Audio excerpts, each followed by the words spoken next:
ராமநாதபுரம் அருகே சேதுக்கரை கடற்கரையில் இறந்த நிலையில் கரை ஒதுங்கிய கடல் பசுவை வனத்துறையினர் மீட்டு மருத்துவ பரிசோதனைக்கு பின் வெள்ளிக்கிழமை புதைத்தனர். ராமநாதபுரம் மாவட்டம் மன்னார் வளைகுடா கடல் பகுதியில் காணப்படும் அரிய வகையான கடல்வாழ் உயிரினம் கடல் பசு பாலூட்டி இனமான கடல் பசு அரிய வகை என்பதால் இதனை பிடிக்க தடை செய்யப்பட்டுள்ளது.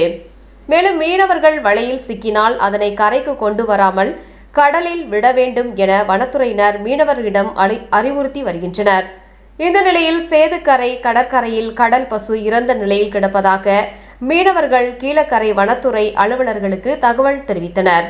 இதனைத் தொடர்ந்து கீழக்கரை வனத்துறை வன சரக அலுவலர் கௌசிகா, வனவர் காளிதாஸ் தலைமையில் சென்றனர். இறந்த கடல் பசுவை மீட்டு ஆய்வு செய்தனர். திருப்புலானி உதவி கால்நடை மருத்துவர் உடற்கூர்வு ஆய்வு செய்து முறைப்படி புதைக்கப்பட்டது. இந்த கடல் பசு 8 வயது, எடை 350 கிலோ இருக்கும் என வனத்துறையினர் தெரிவித்தனர்.